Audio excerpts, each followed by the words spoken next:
7:31 minutos, 6:31 en las Islas Canarias. Vamos con las noticias de las 7:30 con la ayuda de don Eric Gutiérrez. Mañanas en Libertad, con Luis del Pino. El fiscal general del Estado, Álvaro García Ortiz, afirma que no tiene intención de dimitir en caso de que el Tribunal Supremo lo impute por el delito de revelación de secretos. Cabe recordar que García Ortiz habría utilizado la nota informativa emitida por la Fiscalía de Madrid en la que se revelaba información confidencial sobre la pareja sentimental de Isabel Díaz Ayuso. Según informa el diario El País, el líder del Ministerio Público no se plantea dejar su cargo porque considera que la actuación que actualmente investiga el Tribunal Superior de Justicia de Madrid fue necesaria y estuvo dentro de la legalidad. Si finalmente el Supremo imputa a García Ortiz, sería la primera vez en la reciente etapa democrática que un fiscal general es encausado por este tribunal. Sería la primera vez que un fiscal general es encausado por este tribunal, que se uniría a la primera vez que la mujer del presidente del gobierno es imputada, que se uniría a la primera vez que un hermano del presidente del gobierno está imputado, que se uniría a la primera vez que un colaborador estrecho y directo del presidente del gobierno, tan directo y estrecho que fue el que encargó custodiar los avales de las primarias en las que tomó el control del partido, esté imputado. ¿Sería la primera vez que tantas cosas? Este gobierno ha sido condenado, ha sido condenado por el Tribunal Constitucional por haber vulnerado los derechos de los españoles, encerrándonos ilegalmente. Este gobierno, por tanto, es un gobierno donde lo de saltarse la ley, lo de vulnerar los derechos de los demás, parece que es norma.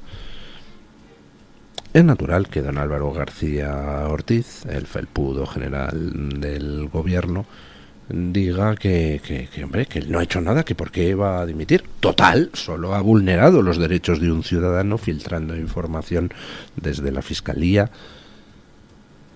No vulnera el gobierno los derechos de los ciudadanos de manera casi constante, ¿sí?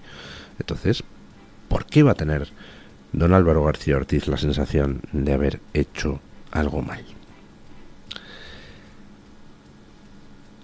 Vamos a ver qué es lo que sucede, pero evidentemente cuanta más gente de la que rodea a Sánchez esté imputada, pues más se generaliza la sensación dentro de España, pero también fuera de España, de que estamos ante un gobierno de delincuentes. No es que haya un juez que se líe la manta a la cabeza, odie a Sánchez, entonces le persiga. No. Estamos ante múltiples jueces que están realizando distintas investigaciones sobre distintos aspectos de esa, parece que macrotrama, parece que dirigida por Pedro Sánchez, y por tanto no puede argumentar Pedro Sánchez que es que hay jueces que le odian. Hombre, no, parece que es que le odia a todo el mundo, porque toquemos donde toquemos, resulta que aparece algo apestoso a su alrededor y hay un juez que investiga y que decide imputar. Quien ha imputado a Begoña Gómez no es el mismo que ha imputado al hermano de Sánchez, que no es el mismo que parece que va a imputar a García Ortiz, que no es el mismo que imputó a Koldo García. Los que sí parece que son los mismos son los que desde la Fiscalía Europea están intentando quedarse con las causas, aparentemente, para que queden en nada. Yo no me sabía cómo era esto de la Fiscalía Europea. Resulta que lo que hay en España es una delegación de la Fiscalía Europea, delegación de la que forman parte unos fiscales puestos a dedo por Pedro Sánchez. Con lo cual, fiscales puestos a dedo por Pedro Sánchez están intentando quedarse con las causas. ¡Buf! ¡Qué miedo!, ¿no? Vamos, que lo de Koldo y los fondos europeos se va a quedar en nada, y lo de Begoña Gómez y los fondos europeos se va a quedar en nada. Yo no entiendo de dónde sale esta reglamentación. Se otorga a los gobiernos la potestad de nombrar fiscales, entre comillas, europeos, que así aparentan más, para que puedan asumir causas y dormirlas o matarlas. Es decir, Europa ha dado a los gobiernos europeos la potestad de tratar de controlar causas judiciales a través de fiscales nombrados a dedo. ¿Eso es así? No sé si alguien me puede aclarar a través de Twitter el tema, pero me parece tan escandalosamente proclive a la corrupción de los gobiernos esa forma de estructurar la Fiscalía Europea, que me cuesta creer que Europa sea tan absolutamente descarada. Pero bueno, en fin, no sé, teniendo en cuenta las cosas que hemos visto últimamente en Europa, con expresidentes cobrando de Rusia, europarlamentarios socialistas cobrando de Qatar y de Marruecos, pues a lo mejor resulta que es práctica habitual. El caso es que hay jueces que siguen investigando. Sánchez intenta controlar las causas por distintas vías, pero hay jueces que continúan tirando del hilo. Y uno de esos hilos tiene al final, en el cebo, a don Álvaro García Ortiz. Yo no sé si él dice que no va a dimitir, o si es algo a lo que le están animando los medios próximos al gobierno. Álvaro, sé fuerte. Pero una cosa es lo que pueda opinar don Álvaro ahora y otra cosa es lo que vaya a opinar cuando efectivamente se le impute, porque la verdad es que no se ven muchas posibilidades de que no le imputen. Vulnerar los derechos de un ciudadano particular, por ejemplo, filtrando desde la Fiscalía datos confidenciales, es un delito. Recuerdo que hay un señor que se llama Baltasar Garzón, al que se le expulsó de la carrera judicial precisamente por vulnerar derechos de ciudadanos particulares, grabando las conversaciones entre abogado y cliente. Lo que ha hecho ahora Álvaro García Ortiz no es lo mismo exactamente, pero es parecido: filtrar las conversaciones entre abogado y fiscalía. Bueno, mucha suerte, don Álvaro. Dicen los medios próximos al gobierno que usted no va a dimitir. Pues adelante con los faroles, ¿no? Pedro Sánchez amenaza a los medios que le critiquen con una modificación de las leyes del derecho al honor y de rectificación. Según ha comentado el presidente del gobierno en una entrevista concedida a La Vanguardia, el gobierno centrará sus esfuerzos en buscar quién y cómo son financiados los que desde el Ejecutivo llaman pseudomedios. ¿Tiene sentido que haya instituciones públicas gobernadas por el Partido Popular y por Vox que estén dando a pseudomedios digitales más financiación pública que a medios de comunicación que claramente son referencias para los ciudadanos cuando se quieren informar? No, no tienen ninguna. El problema es que esa ley que afortunadamente hemos aprobado en el Parlamento Europeo en relación con la libertad de los medios de comunicación nos va a implicar, cuando la transpongamos a España, que los ciudadanos sepan, uno, quiénes son los propietarios que están detrás de esos medios de comunicación, o mejor dicho, de esos pseudomedios de comunicación digitales. Dos, cuál es la financiación y la transparencia en relación con esa financiación. Y tres, yo creo que uno de los temas que se plantea en esta ley de libertad de los medios de comunicación a nivel europeo tiene que ver con una medición objetiva, una referencia objetiva que defienda a los propios medios de comunicación. Además, Sánchez ha adelantado otras dos medidas que se incluirán en esta nueva ley. Y ya le adelanto que la propuesta que llevará el Gobierno de España serán dos cosas además de esto. Una, la modificación de la ley orgánica del derecho a la rectificación y la modificación de la ley orgánica del derecho al honor, para acabar con la impunidad que algunos de estos tabloides digitales y algunos de estos pseudomedios de comunicación digitales tienen respecto a otros medios de comunicación o a personalidades públicas. Por último, el presidente del gobierno ha anunciado cuál será el mes en el que salga a la luz este plan, al que denomina de Acción Democrática. Julio será el mes en el que presentaré ese plan de acción democrática, donde efectivamente vamos a poner pie en pared ante esta máquina del fango y ante estos bulos y desinformación que, por desgracia, durante mucho tiempo pues han inundado la conversación publicada y han socavado la convivencia entre españoles. Bulos y desinformación. ¿Quiere decir Pedro Sánchez que, por ejemplo, va a proceder contra los periódicos que dedicaron 169 portadas a los 3 trajes de Camps? ¿O eso no eran bulos y desinformación? ¿Va a proceder contra los medios de la izquierda que emprendieron aquella campaña infame contra Loyola de Palacio a cuenta de lo del caso del lino que luego quedó en nada? ¿O eso no es bulo y desinformación? ¿Qué es bulo y desinformación? Pues por supuesto, bulo y desinformación es todo lo que moleste a Sánchez. Pero fíjense ustedes en los detalles técnicos de la amenaza de Sánchez. Dice Sánchez que va a transponer a España una ley de libertad de medios.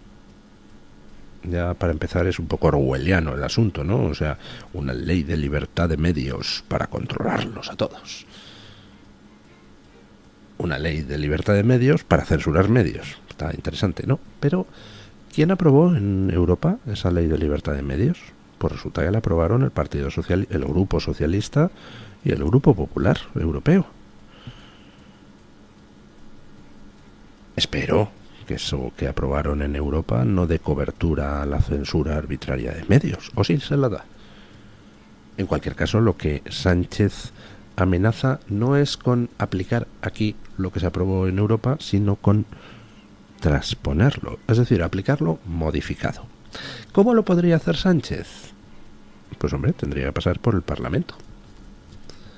Por tanto, si Sánchez quiere terminar censurando los medios que le son críticos, tendrá que tramitar una ley. Estoy viendo en las redes a la gente quejándose: Dios mío, Sánchez va por los medios. Y ya lo dije la semana pasada, no quiero ni un lloriqueo. ¿Que Sánchez quiere ir a por los medios? Sí, claro, por supuesto. Sánchez tiene alma de dictador. Pero Sánchez necesita hacer una ley para eso, y esa ley tendría que tramitarse en el Congreso y en el Senado. Así que déjenme que lo pregunte. ¿El PP también va a tramitar una ley para censurar los medios en el Senado? ¿Sí? ¿Va a hacer lo que con la ley de amnistía? En lugar de negarse a tramitarla, pues al final terminar tramitándola para que le estalle en la cara el caso al rey al pasarle a la firma la ley de amnistía. ¿Con los medios qué va a hacer el PP? ¿También va a tramitar esa ley que censure los medios críticos con el gobierno? Lo dicho, no quiero ni un lloriqueo. No se puede aprobar una ley de medios que censure los medios críticos si quien tiene mayoría absoluta en el Senado se planta y no la tramita. Por tanto,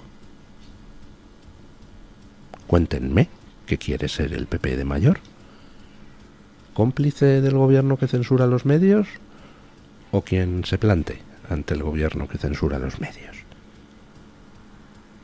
Porque esto de que Sánchez es malo, ya lo sé, sí, estupendo. Pero Sánchez no tiene ya ningún poder real si el PP quiere pararle los pies. Lo que me pregunto es, ¿quiere el PP pararle los pies?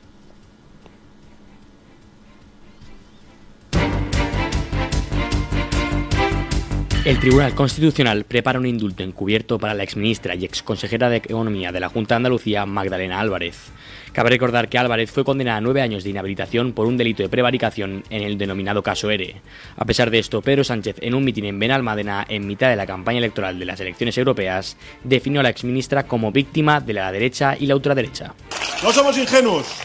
Tampoco hemos sido, ni soy yo, el primer presidente socialista que ha sufrido y ha sido objeto de ese ataque. Aquí tenemos también, ahí está Magdalena, exministra malagueña, el vil ataque de la derecha y la ultraderecha durante muchos años.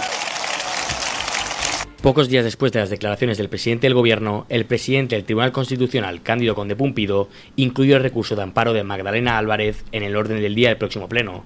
Según el debate, el movimiento del Constitucional permitirá a Sánchez eliminar las sanciones impuestas sin el desgaste de aplicar una medida de gracia.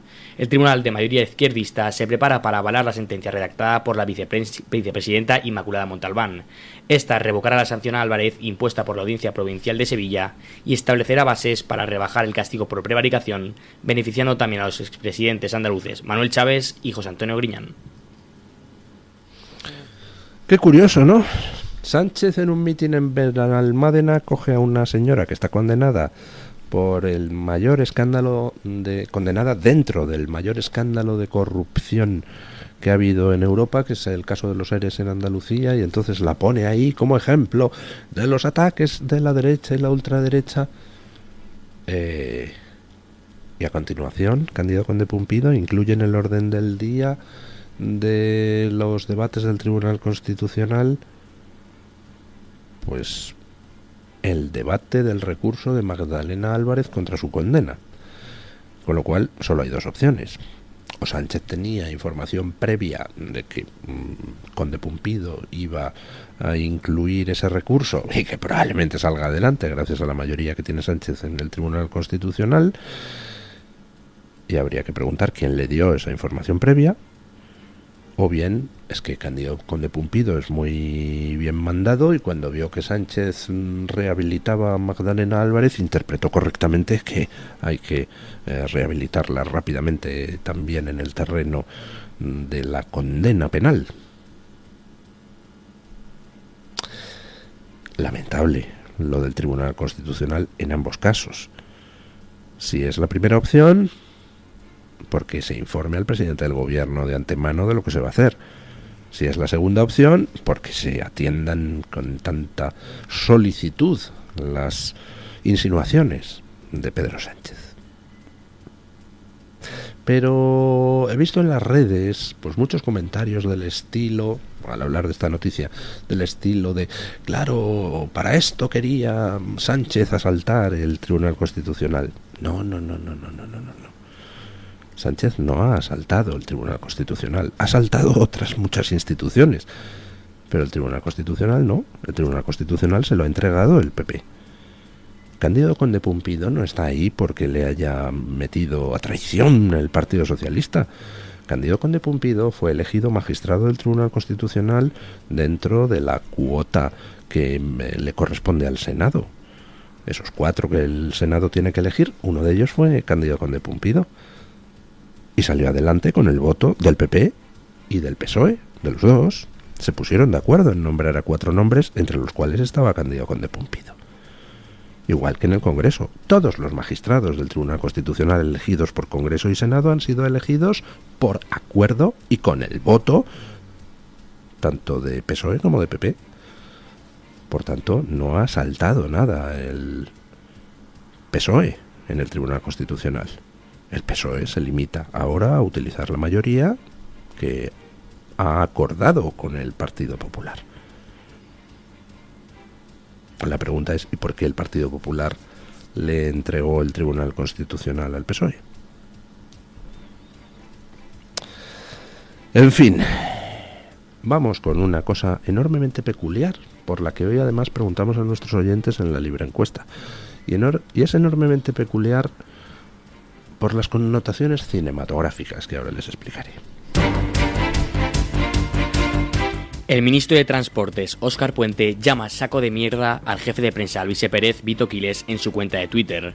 La polémica surgió tras la publicación de unas fotografías por parte de Vito Quiles en su cuenta de Twitter, donde se muestra el coche oficial de Óscar Puente en un acto y otra imagen compartida por el jefe de prensa del ministro en el Bernabéu asistiendo al concierto de Taylor Swift. El pasado 29 de mayo, Vito Quiles acusó a Puente de utilizar el coche oficial para asistir al concierto de la cantante. En el mensaje en la red social de Quiles se podía leer: Óscar Puente acude al concierto de Taylor Swift con el coche oficial, lo aparca mal y la policía tiene que acordonar la zona porque no le localiza. El ministro estaba en el palco, la casta. El titular de Transportes calificó esta acusación como una mentira. El día de ayer, el periodista volvió a publicar un tuit con el mensaje: Óscar Puente me acusó de mentir, tanto en Twitter como en el Senado, por contar que aparcó mal el coche oficial para irse de concierto. Pues bien, aquí la foto de su coche en un acto y la que publiqué en el Bernabéu, misma matrícula. Ante esas acusaciones, el ministro respondió elevando el tono con respecto a su anterior respuesta. Te lo voy a volver a explicar, saco de mierda. Ese no es mi coche, ni oficial ni particular, y te añado más. Estás difundiendo la matrícula de un vehículo policial. Voy a encargarme personalmente de que lo pagues caro, ha finalizado Puente. Les decía que esta noticia me resulta muy peculiar por las connotaciones cinematográficas. Ya lo he contado alguna vez en antena. La magia del cine estriba en algo que los anglosajones llaman suspension of disbelief, la suspensión de la incredulidad. Una película pues puede presentarte a unos marcianitos verdes que se pegan con unas hormigas gigantes para al final terminar todos entrando en una ciudad que arrasan y donde un niño de 4 años, único superviviente, logra, encontrando una piedra mágica, derrotar a los marcianos y a las hormigas gigantes. Es decir, te pueden presentar un guión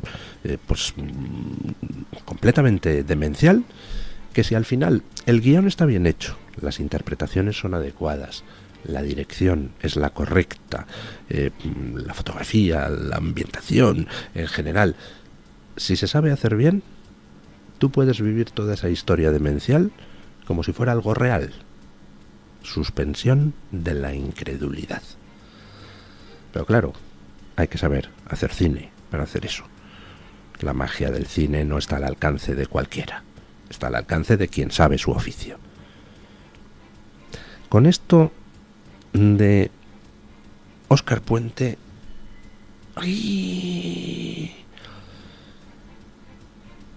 es que me ha rechinado todo. La suspensión de la incredulidad en el cine se puede venir abajo, pues por ejemplo, porque los actores no sean adecuados, porque los giros de guión sean muy forzados, porque, yo que sé, haya errores a la hora de presentar la ambientación. Hay muchas razones. Una de las razones por las que se viene abajo la magia del cine es por la sobreactuación. Y lo de Óscar Puente, respondiéndole a un periodista, que al parecer es jefe de prensa de Alvise, respondiéndole ¡saco de mierda! ¡Uy! Óscar Puente es un patán, ya lo sabemos. Óscar Puente parece que está perpetuamente en una barra de bar, pero hay mucho de teatro en eso. Es decir, Óscar Puente es un señor que utiliza esa imagen para atraer sobre él el foco, para desviar los temas, etcétera, etcétera, etcétera. Para eso le pone Pedro Sánchez. Pero hasta para un patán, tan dado a los exabruptos, esto de saco de mierda es excesivo. Lo siento, Óscar, te has pasado 3 pueblos con la sobreactuación. Tengo la sensación, al ver esto que has escrito, que estás intentando poner el foco sobre Alvise. ¿Me equivoco? A través de alguien, de un periodista vinculado a Alvise. ¿Me equivoco, Óscar? Es decir, estás haciendo lo que hizo Tezanos durante la campaña, lanzar la candidatura de Alvise con sus encuestas, y lo que hizo Pedro Sánchez durante la campaña, que es poner el foco sobre Alvise en 3 mítines sucesivos en la semana última de campaña. Esto es una continuación de eso, ¿verdad, Óscar? ¿Me equivoco?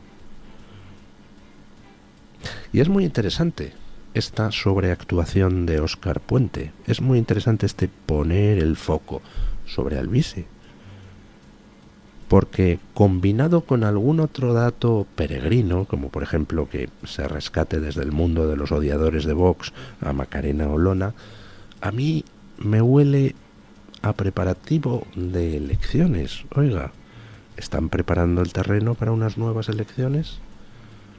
Esta sobreactuación tan en fin, evidente, querido Óscar.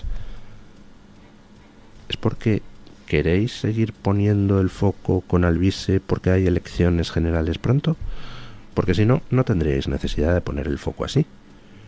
Si lo hacéis, es porque va a ser necesario ese foco dentro de poco. En fin, no sé, que está esto realmente apasionante. Y además hay otra cosa, pues muy curiosa, que me confirma que están poniendo el foco sobre Alvise. Que es, no sé si han visto ustedes ayer, pues esos 4 minutos extraídos de una entrevista que al parecer le ha hecho El País a Alvise Pérez. Y ayer difundieron 4 minutos donde pues solo faltaba que Alvise Pérez y un periodista del País, a quien no se ve ni se menciona en ningún momento, se liaran a mamporros. Pedazo, vamos, extracto de entrevista que curiosamente ha sido difundido por el propio Alvise Pérez. Y dices, caramba, es la primera vez que veo que un medio de comunicación haga una entrevista y quien la difunda sea el entrevistado. Es muy peculiar, ¿verdad? Y es la primera vez que veo una entrevista de nuevo con tanta sobreactuación. O sea, solo les faltaba escupirse mutuamente. Uy, se está poniendo esto muy bonito. Y ya, la información que trae, me parece que es Voz Populi hoy, de que el hermano de Alvise Pérez es guardia civil y estaba en Barajas la noche del Delcigate, digo, pues ya, esto es la monda. Vamos a ver, ¿quién no estaba en Barajas en la noche del Delcigate? Ya tenemos a Ábalos, ya tenemos a Coldo, ya tenemos al empresario Aldama, ya solo faltaba el hermano de Alvise Pérez, pero esto, vamos, Barajas debía estar ese día como el camarote de los hermanos Marx. En fin, vamos a hablar con doña Rebeca Crespo para ver qué trae hoy la Gaceta. Buenos días, doña Rebeca. ¿Qué tal? Muy buenos días, don Luis, y feliz lunes para todos los oyentes de Mañanas en Libertad. Este lunes en Gaceta.es hablamos de inmigración porque hemos conocido los últimos datos de Eurostat que dicen que España es el segundo país de Europa con mayor proporción de extranjeros no nacidos en el país. En nuestro país en 2023 eran 8.200.000, por detrás están Italia, Francia y por delante solo Alemania, que tiene casi 17 millones de extranjeros. En el ámbito económico hacemos una comparativa entre Italia y España. José Ramón Riera nos cuenta cómo la inflación en la Italia de Meloni ya disminuye al 0,8%, mientras Sánchez eleva la de España al 3,8%. Además de otros temas que llevamos ahora mismo en portada, les recomiendo, como siempre, a los oyentes las columnas de opinión, que este lunes están firmadas por Hughes, Jesús Laín e Iván Vélez. Muchísimas gracias, doña Rebeca. Hacemos una breve pausa publicitaria y nos vamos con las noticias de las 8 de este día tan maravilloso.